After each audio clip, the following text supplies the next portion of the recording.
Premier dimanche de Carême. Première fois où sur cette paroisse, depuis que je suis curé, nous nous exerçons à cet exercice des conférences ou des causeries de Carême. Mais pourquoi faire? Il faut se poser la question, pourquoi nous on se donne la peine de l'écrire et vous de l'écouter? Il y a un sens précis à ces conférences de Carême.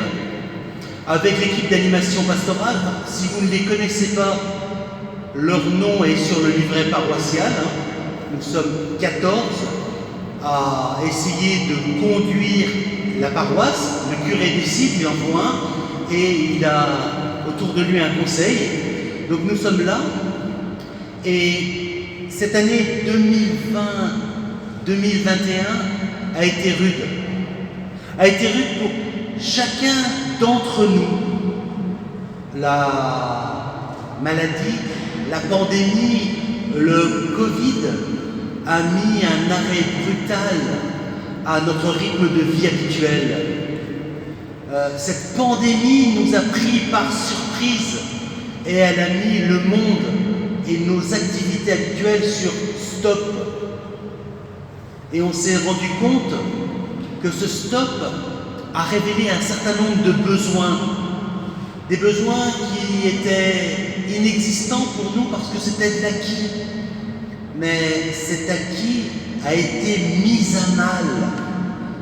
Le premier de ces besoins a été et est de nous retrouver. Nous avons besoin d'être ensemble pour faire corps, pour faire Église. Et le mot Église, c'est être assemblé, être en assemblée. Nous avons besoin d'être ensemble, de sentir que nous ne sommes pas seuls, et nous avons ensemble besoin d'entendre une même parole, de voir quelle est la direction que nous prenons ensemble. Où est-ce qu'ensemble nous sommes appelés? Ces conférences, ces causeries de Carême vont être, comme vous le voyez, enregistrées pour être mises en ligne, pour permettre à ceux qui ne sont pas le matin à 10h à Notre-Dame de pouvoir entendre la même parole. Alors je remercie ceux qui techniquement essaient que ça se passe au mieux. Le second besoin, après avoir eu ce besoin d'être ensemble, c'est le besoin de prendre soin. On a besoin de prendre soin les uns des autres. On a besoin de se sentir aimé. On sait que cette pandémie a révélé le meilleur et le pire d'entre nous. Il y a eu des choses extraordinaires et des choses terribles. On en a tous été témoins, moi le premier. Il y a eu des grâces et des assassinats, mais peu importe. Aujourd'hui, nous avons besoin d'être ensemble. Nous avons besoin d'être réconfortés. Et il y a une figure dans l'Évangile qui vraiment manifeste ce prendre soin. Un prendre soin humain, un prendre soin spirituel.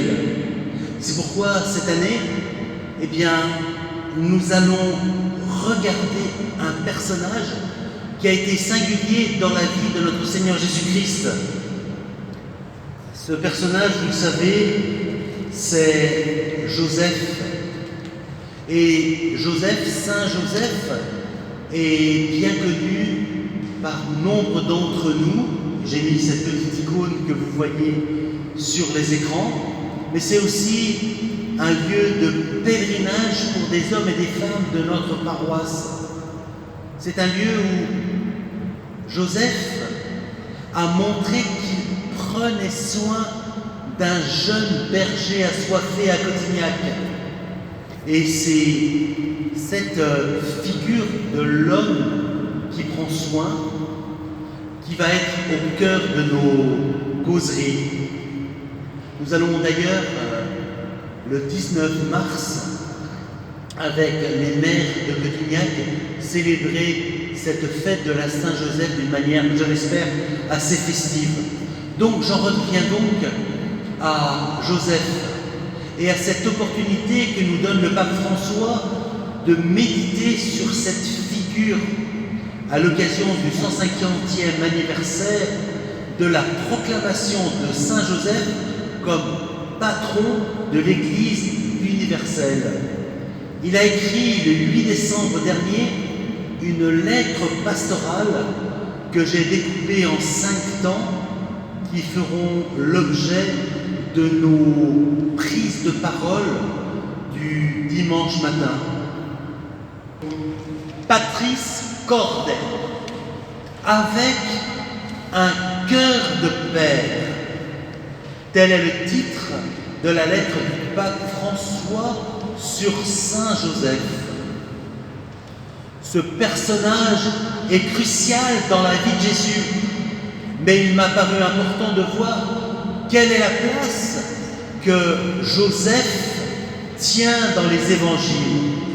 J'ai regardé les occurrences de Joseph.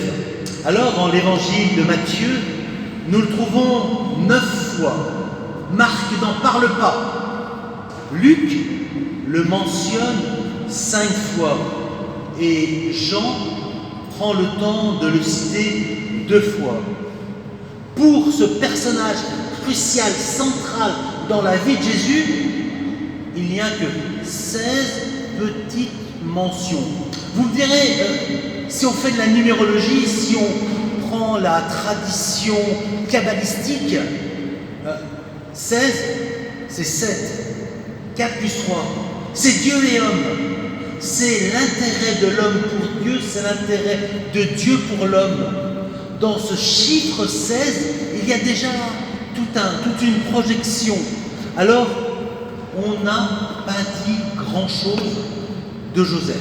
Même s'il a rempli des bibliothèques, même si après les évangiles, après la résurrection du Christ, quand l'Église s'est intéressée aux origines de Jésus, eh bien, elle est allée voir Marie, bien sûr, mais Joseph, et elle a eu toute une méditation autour de ce personnage qui est un incontournable dans la vie de Jésus. Pourquoi incontournable? Tout d'abord, parce que c'est de Joseph que Jésus tient une de ses dénominations. Vous savez, il est le fils de Joseph. Ce père de Jésus, nous le connaissons par ces quelques mentions des évangiles. Il est charpentier, nul doute. Il est promis en mariage à une jeune fille, à une vierge du nom de Marie. C'est un homme juste, qui est toujours prêt à accomplir la volonté de Dieu. Et Dieu se manifeste à lui en songe par 4 fois, mais il a un lien particulier avec Dieu. Et il reçoit un certain nombre de messages. Il doit prendre avec lui Marie, son épouse. Il doit l'accompagner de Nazareth à Bethléem. Bethléem, le lieu de la nativité. Bethléem aussi, le lieu de l'adoration des mages. Il est invité à partir en Égypte par crainte des représailles d'Hérode le Grand. Et à la mort de cet Hérode, il est invité à rentrer de nouveau en Palestine et il revient dans sa ville à Nazareth.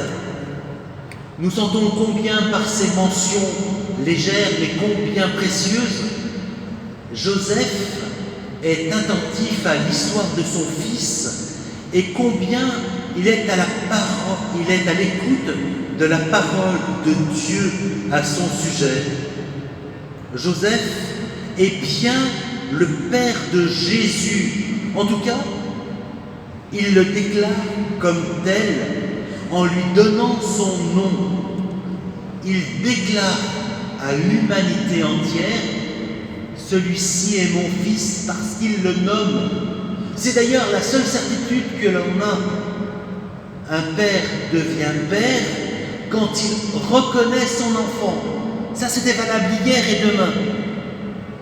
À ce moment-là, Joseph devient le père de Jésus et lui donne sa famille, lui donne sa lignée. Joseph est fils de David. Il est un descendant de David et par Joseph, Jésus devient lui aussi descendant de David. Il est de la lignée royale. Il est père par David de cet Israël qui est le projet de Dieu. Vous savez, Israël, c'est 2 petites tribus et David en fait un peuple.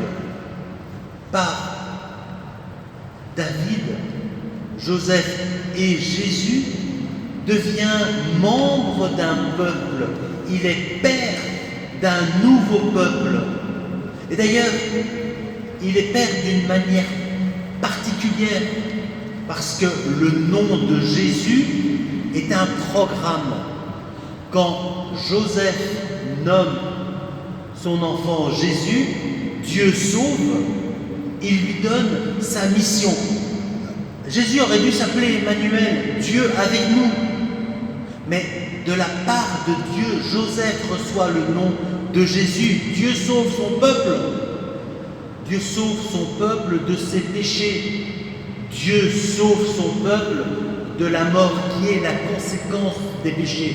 Donc, quand Joseph nomme son fils Jésus, il lui donne sa mission.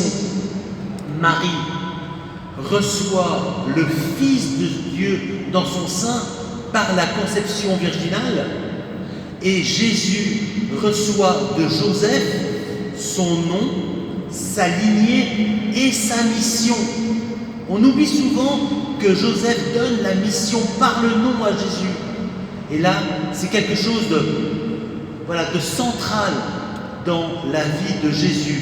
C'est un homme, un humain, né de ses parents qui donne la mission au Fils de Dieu. Tu es celui qui sauve son peuple.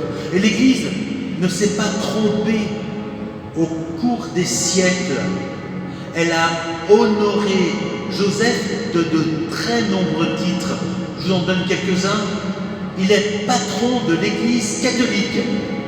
C'est le pape Pie XI qui lui décerne ce titre. Il est patron des travailleurs. Ça, vous le savez tous, hein, Saint-Joseph travailleur, le 1er mai, la fête des travailleurs, là où personne n'est censé travailler. Virgule. Ça, c'est Pie XII. Il est gardien du Rédempteur. Et c'est Jean-Paul II qui l'a nommé gardien du Rédempteur. Ce sont des titres sur la mission de Jésus, mais il y a de Joseph, mais il y a une mission toute particulière que le peuple chrétien lui a donnée. Vous le savez, Joseph est le patron de la bonne mort. Voilà, quelque chose qui est intime à chacun d'entre nous. Quand je disais qu'il était important de prendre soin, on prend soin par Joseph jusqu'au dernier moment, jusqu'aux portes de la mort. Et bien voilà, les conférences des semaines à venir vont tenter d'explorer ces visages de Joseph, ces nombreux visages qui nous ont été révélés soit par les Écritures, mais aussi par la méditation du peuple chrétien.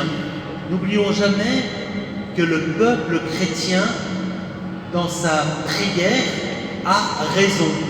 C'est quelque chose qui est assez étonnant.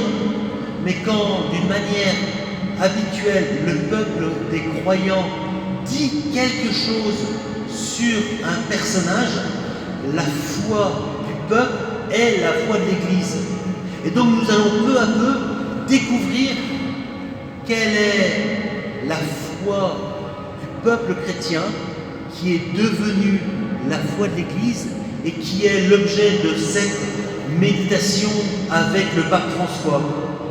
Alors, je vais vous donner aussi un autre aspect. Au début de cette causerie, je disais que Joseph, l'Évangile, les évangiles n'en parlent que très peu. Nous pouvons regarder nos propres vies et nous dire quels sont ces hommes et ces femmes qui ont pris soin de nous dans notre histoire. Combien d'hommes et de femmes dont personne n'écrira une ligne ont été des acteurs majeurs à ce que nous sommes, à ce que nous sommes devenus. Ces hommes et ces femmes qui ont pris soin de nous d'une manière excellente et quotidienne, nos parents, mais aussi telle personne à tel moment dans notre vie a posé un acte, a dit une parole, a pris soin de nous, a donné du temps pour que nous devenions aujourd'hui ce que nous sommes. Ces conférences ont la prétention de nous aider, en méditant le personnage de Joseph, de revisiter et de faire mémoire de ces acteurs précieux de nos vies. Alors, rapidement, je vais vous donner le déroulement de ces causeries. La première conférence qui va suivre celle-ci, qui sera donnée par le père Timothée, c'est un père aimé et un père de tendresse. Après, nous verrons Joseph, père dans l'obéissance et père dans l'accueil. Avec les pères de Cotignac, nous entendrons parler de Joseph comme père au courage créatif et père travailleur.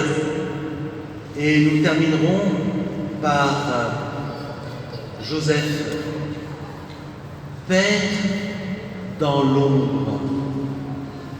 Nous allons, dans un petit moment, célébrer l'Eucharistie. Nous allons entendre ce premier dimanche de carême, un texte très simple. Mais avant de laisser le Père des Vignes présider notre Eucharistie, eh bien, nous allons ensemble nous confier à Joseph.